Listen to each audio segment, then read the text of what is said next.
Good evening. A sexual predator who volunteered as a Met police officer has been jailed for attacking a child and raping another person he met online. James Bubb was described in court as a narcissist and monster and nothing but evil. The 28-year-old committed crimes as a man, but now identifies as a woman named Gwyn Samuels.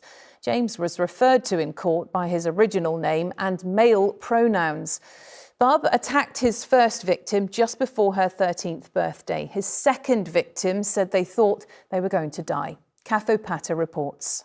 I was so sure that he was going to be the end for me and that he was going to be that person that when things turned negative, and there were times when I thought he could kill me with his actions. As a police volunteer, James Bubb was meant to help catch criminals. And yet, during that time, this former special constable was a paedophile and rapist. Looking back on it, I wish I could have got out sooner, but I'm glad I got out when I did. This was one of the people raped by Bubb.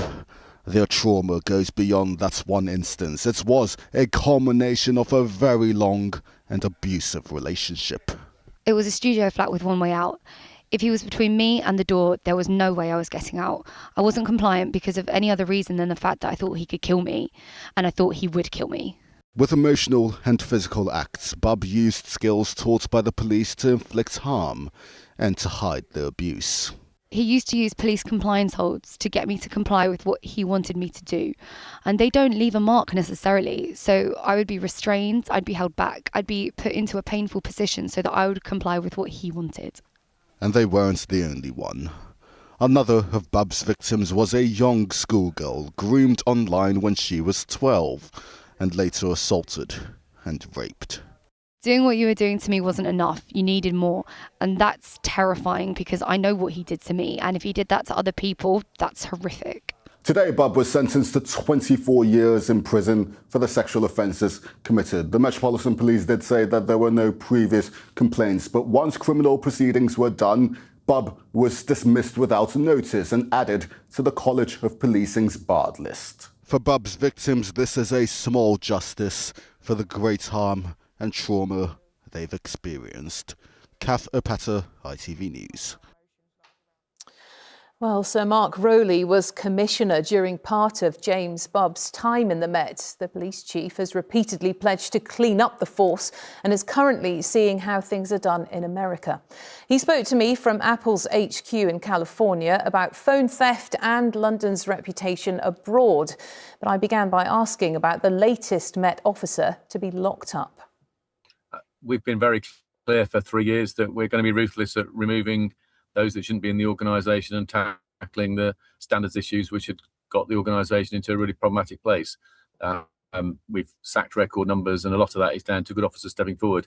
I think this volunteer has left the service a little while ago, and I welcome the court result. Do you feel confident that one day we will be able to have at least a week, 2, 3 that goes by that we don't see a Met police officer getting into any kind of trouble? Can we eventually start to trust them? Trust in the Met is rising significantly, which is a credit to all the good men and women of the Met. And you would expect us to be tough on standards and dealing with people. So people should expect to see cases as we identify people and deal with those issues. One of the other reasons the trust in the Met is rising is some of the reasons, things I've been talking about here in the States. I've been talking about the work we've been doing on violent crime. Over in America, they're stunned by how low our homicide rate is in London. It is good news about the homicide figures, but 1 in 10 victims have been black teenage boys. Can you comment on that and tell us why that is? I don't sort of create the challenges that we're facing. Homicide rates are coming down for all communities. It is tragic that some communities suffer as the victims of these violence most often, and the offenders tend to come from the same communities. It's a challenging issue, but driving down homicide makes every community safer. And that's really, really important. So you're getting a good reaction in America to, the homicide rates here in London. However, on social media, particularly, London's portrayed as lawless quite often, unsafe with plenty of no-go areas. Does that bother you? So one of the reasons to be over in the States is to talk about the facts about how safe London is. Londoners have increasing amount of trust in the Met. Londoners feel London is a safe place.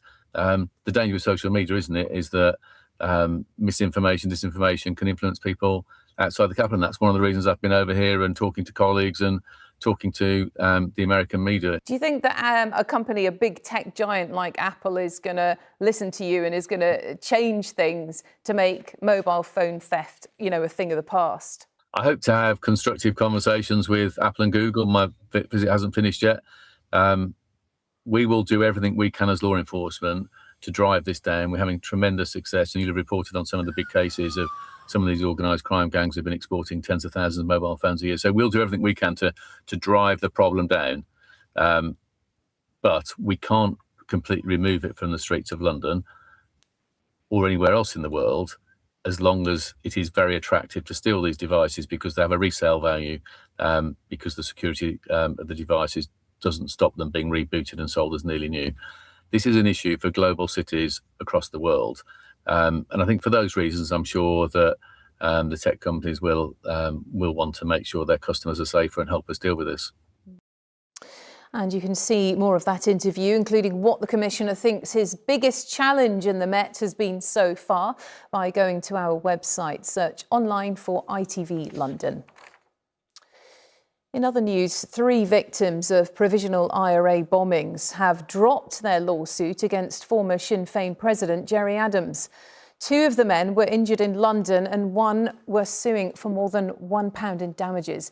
Gerry Adams says the case should never have been brought. One of the victims said they were devastated the claim was discontinued. And people living in 40 more communities will decide how up to £20 million is spent over the next decade. The government money will give areas including Barking and Dagenham, Brent, Bexley and Croydon more control over how their area is regenerated. It means a total of 284 communities across the UK will now benefit. A gang which thought it had a clever way of disguising cocaine by mixing it with soap has been jailed for a total of 44 years. Police uncovered the illegal drug factory in the heart of a residential street in Vauxhall. Cocaine was extracted using a sophisticated scientific process, but police knew all about it and shut down an operation which was a real risk to the public. Here's Helen Keenan.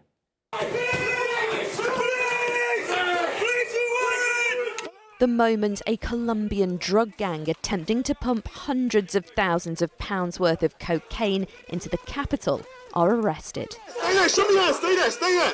Hiding out in a flat in a residential area in Vauxhall that doubled as a large-scale drug lab. The first of its kind to be discovered in the UK. You are under arrest for conspiracy to supply Class A drugs. You do not have to say anything, but it may harm your defence if you do not mention when questioned something which you later on in court, and anything you do say may be given in evidence. The cocaine concealed in these cosmetic wax stashed inside soap that was hiding a hoard of cocaine. Packaged up in bars was 3.5 kilograms, worth over 200 grand, and extracted through a sophisticated chemical process. We've never seen any operation that sophisticated in terms of the way it was being imported to avoid detection, and I'll be surprised if I ever come across another one like it again.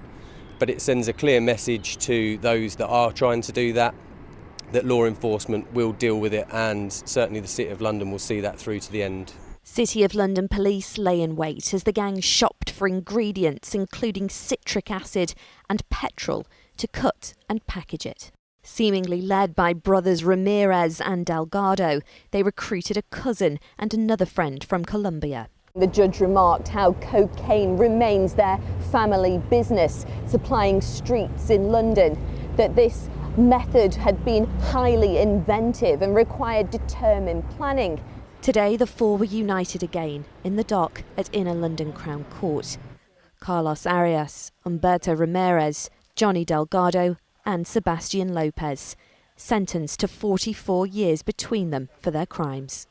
A chemical lab in suburbia, hidden in plain sight. Helen Keenan, ITV News. Still to come on the programme. can Arsenal end their 6-year wait for a trophy at Wembley? And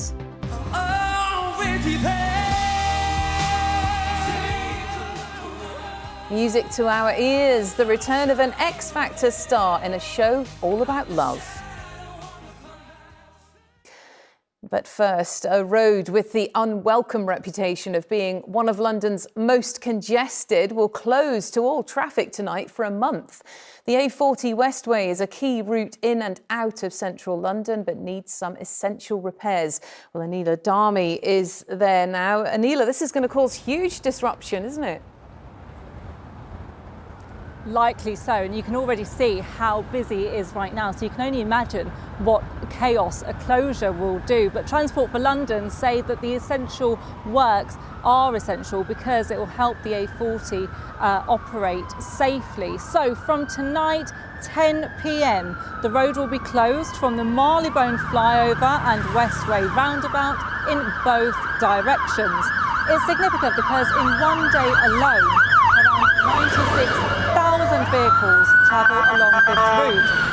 As you can see as well, emergency services are travelling along here. And it's not due to open until around a month later, in around late April. Now, specifically, TfL say that they are going to be replacing 2 safety critical joints near the Westway roundabout so that the flyover will expand and contract safely with temperature changes and vehicle movement. And they say the complex works require the full closure of the carriageway. This map that we're about to show you now, there's an orange line on there where you can see the actual closure. There's a purple line on there that shows the alternate routes and diversions will be signposted. And that entire blue area you can see, that's the entire area that's expected to be busier as a result of the closure. Some good news, they don't expect there to be any impact on tubes, rails or other TfL services. It's a historic route with various sections that have been built at different times, and the roughly 21 bridge structures which support the carriageway and slip roads along that section of the A40 were built between 1969 and 1970 using reinforced concrete. There have been various different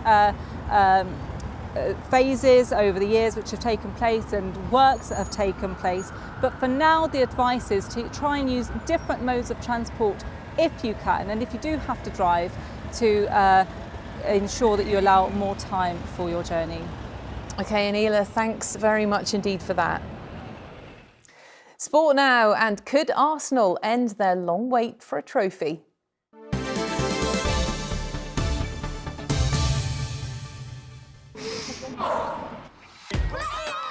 Powering local sport in the community. Octopus Energy sponsors ITV Regional Sports Report. Well, fans won't need reminding. They've waited 6 years to watch Arsenal play in a final. That changes this weekend with the Carabao Cup at Wembley. The Gunners need to beat Manchester City to get their hands on the trophy and ignite hopes of just maybe winning the quadruple. Antoine Allen reports. Arsenal aren't shy about celebrating their trophy wins and club legends. But the North London team has had to wait 6 years since the last time they won a cup. But that could all change on Sunday, kicking off a history-defining end to the season. First, Arsenal play Manchester City in the final of the Carabao Cup. Gunners fans are feeling confident ahead of their trip to Wembley. Amazing game, I reckon 3-1 to Arsenal. If Raya starts, I think we'll win 2-0. Momentum is on their side, so I think Arsenal would win, and then I think the score would be 2-0. I think the score would be 3-1 to us, and we'll definitely win the quadruple this season. The quadruple means winning the Carabao Cup, aka the League Cup, the FA Cup, the Premier League and the UEFA Champions League all in one season. No Premier League club has won the quadruple, but Arsenal are currently top of the Premier League and still in contention for all of the other trophies. This podcaster believes if the current Arsenal squad can make history, it will put them above the achievement of Arsenal's Invincibles, who went the Premier League season unbeaten. And there's a reason why it's never been done, because it's very difficult to do with the amount of games and football being thick and fast. But if Arsenal could pull this off, this would be the greatest achievement in football history, not just Arsenal.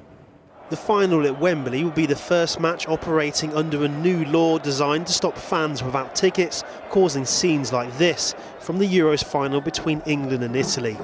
Entering a football match in England and Wales without a ticket will become a criminal offence under the new law.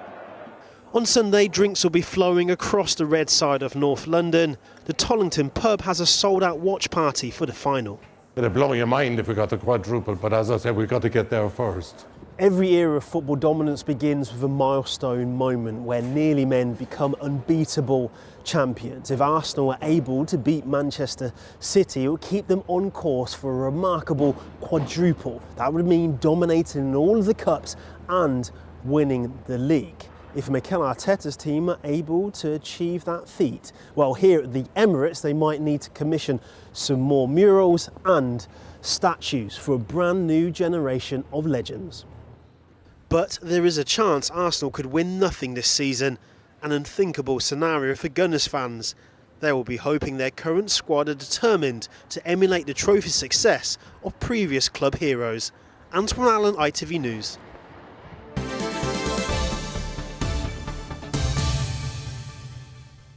Now, cast your mind back to when Saturday nights on ITV sounded like this. Those were the best days of my life. You and I must make a pact. We must both come on with Well, at its peak, 15 million people watched The X Factor, a show which famously broke dreams but created more than a few stars. Among them was boy band Union J, who shot to fame in 2012. 14 years later, singer Jamie Hensley is part of another big performance, and this time Love is in the Air. Jamie, thanks so much for coming in. I mean, I've never been in a video montage of One Direction and Leona Lewis before, so thank you for that one. We'll take that. Thank you for having me. And you haven't aged a bit in all that time. That's You're being very kind. Fact, I'm not. No, you're being very kind. So what's it like watching those memories? Yeah, I mean, I've always looked back on them as such fond memories because, like you said, 14 years, time has just flown from then. But it was just a really fun time of my life. I was 22, I was being on The X Factor back in those days was the biggest show on television. Definitely. So to be, that was kind of always the goal, was just like being on Saturday Night Live TV and being lucky enough to be one of the ones that have gone on and been able to forge a career, ups and downs of course, but be a full-time performer now for coming up 15 years is, yeah, I have great memories. But yeah, it's always that age-old thing, like it feels like yesterday, but it feels like a lifetime ago. And we do as a band tend to kind of always look back on the videos and remind us of how lucky we've been. Do you miss the show? Do you think it should come back? I feel like there's a place for something. Like I am very much a fan of Saturday Night TV. Again, I come from that era, so me and my mum will sit down, watch Britain's Got Talent or other shows. I think I'm from that generation. I think it would have to come back differently. They'd have to have some sort of social media. Something new. Something new and fresh. I'm too old for that now. So anyway, let's talk about your new stuff. Yes. So, you're in this show, World's Greatest Lover, and you're performing with other X Factor stars. Who else is in it with you? X Factor winners. I didn't win, so they keep rubbing it in. No, Matt Terry, wonderful voice, who won, and Dalton Harris, who won the last ever series of X Factor. So we're in a brand new musical, which has come straight from Edinburgh Fringe, which of course, as anyone who knows art that's the place to start a show. Yeah. So they've been given a London transfer. So we're in London at the Other Palace, which is a beautiful theatre just sort of by St James's Park, Buckingham Palace, for a 2-month run. But yeah, we're really lucky. I think, like I said, 15 years down the line to still be able to be having a first in my career. And this is my first London debut. I've done musicals, I've toured. I've been in London shows as lower cast members or lower parts or smaller parts. So to be a lead in a London show and fresh. So what's it about? It's about the world's greatest lover. Yeah, I would say it's a boy band-esque musical. Now, I think I'm not going to try and liken it to anything too much, but the way that musicals are now with like Six and Juliet, kind of a little bit more less serious, and the music is wonderful pop music, and it's the story of 5 of the world's greatest lovers. Now, some of them might be fiction, like Romeo, or you've got the Marquis de Sade, who I play, which is kind of like the villainous character. Yeah. But it's just kind of like telling these stories about that love has many different facets to it. The main theory of the show is that the world has lost love, which I think that we know a little bit. The world can be quite a little bit of a sad and hard place at times. So an hour and a half of good pop musical theatre with a bit of tongue-in-cheek is what people need. And Exactly that's our what we message. all need. Oh, thank you so much for coming. Thank you for having me. Come along and see it. Thank you. Good Thank luck you. with it. Thank you. Now, she's only in year 5, but a young runner in Battersea really is in a class of her own. Lily Jan Mohammed finished a park run in Battersea in 19 minutes and 45 seconds, a time many adult runners never reach. The race is now on to work out if Lily has set a new British record for her age group. Philip Syme went to meet her. For 9-year-old Lily, running has become a ritual. When the school day ends, her training here in her local park begins. I like running because it makes me feel happy. I feel like I'm free. I feel strong.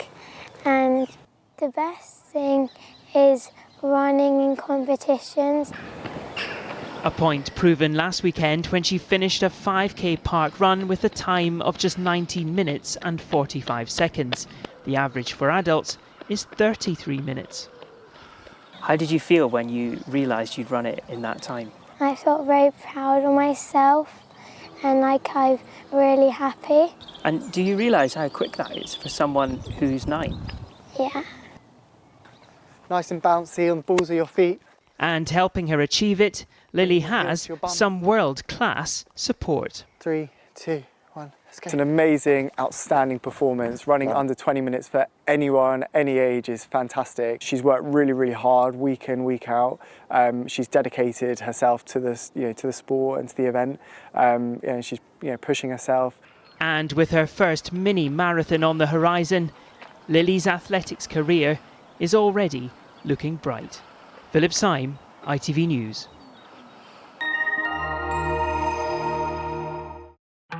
Visibility is clear today, both above and below the water. TUI sponsors ITV London weekend weather.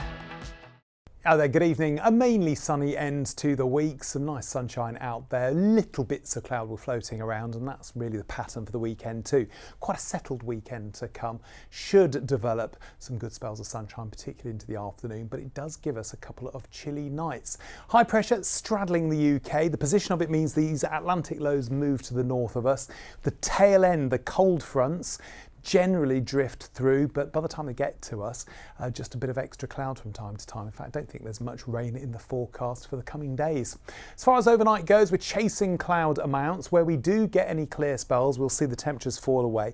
That could give us 1 or 2 mist patches, possibility of a touch of air frost where we get very close to freezing. So in town, 4 or 5 Celsius, chilly rather than outright cold. And then tomorrow could be a slow start. Will take a little while for that mist and the murk and any frost to lift, but then on the whole we're looking at a lovely sunny day once again. We do have a light prevailing east-northeasterly breeze, so it's going to feel a little bit cooler out towards the Essex coast there, the Kent coast. Inland though, we're looking at 14 Celsius, which is still on the good side of average, but not quite as warm as it was during the middle part of the week. Can we keep it up? Well, on the whole, it's not looking too bad. I think Sunday, again, maybe a bit of extra cloud around. Might be a touch cooler because of that chilly start to the day. Monday, generally bright with a bit more cloud pushing in later on, but a little bit of a bump in temperatures, and then generally cloudy on Tuesday with temperatures remaining on the mild side. Have a great weekend. TUI sponsors ITV London weekend weather. Finally tonight, we don't often see her on dry land, but the queen of sing-alongs, Jane Macdonald, has swapped cruise ships for the capital and brought new music with her. The singer's fans were thrilled to see her at the legendary HMV in Oxford Street. If you missed it, don't worry, she'll be back later this year, as Jay Akbar explains. Oh, it's so lovely to see you all. The list of people who can turn a queue into a party on a Friday afternoon is short. Lovely to see you. Gorgeous. Thank you very much. I've been up since 5. Okay. It does feature the tireless Jane Macdonald. I don't sleep a lot, I work a lot, and I think that's why, but I love it. So it's not really like work then, is it? We was on your cruise. We met her at the Oxford Street HMV, where she's promoting her new nationwide tour. It's called Living the Dream, which she is. I've got the best job in the world and everybody keeps telling me, and I know, and it's mine. So I travel all over the world, and then I write songs and I perform with my band all over the place. So I literally am living the dream. So you're playing Mighty Hoopla and the London Palladium. That'll be a party, won't it? Not half. Yeah, every night's a party. You know, even if I'm sat in watching Corrie, it's a party at my house. But when I'm on stage, it's definitely a party. Especially with covers of crowd pleasers like Jai Ho and Cake by the Ocean. Now, as you can see, Jane's got really broad appeal, but if there's one demographic she really appeals to, it's the Hun. Even though... A Hun? Does that make sense? I've just had it explained to me today. I have no idea. Well, Hun culture is an internet phenomenon which celebrates all things glam, camp and often Prosecco related. So we quiz Jane on the Northern versus London Hun. Where's better to drink, Northern Quarter or Clapham Common? I don't care where I am, as long as I've got a drink. Girls Aloud or Adele? Well, no, I'm a disco girl, so a bit of Donna Summer for me, you know. But saying that, I do love Adele and I do love Girls Aloud, so put it all on, get a mixtape. Favourite soap queen, Bette Lynch or Pat Butcher? Oh, that is so hard. It's like picking your favourite child, that. Oh, it's got to be Bette Lynch for me, hasn't it? Because she's that northern grit and I've met her. She truly is living the dream. Jay Akbar, ITV News. What a legend. Well, that's it from us. The evening news is next with Lucrezia, but for now, from all of us here, enjoy your evening. Bye-bye.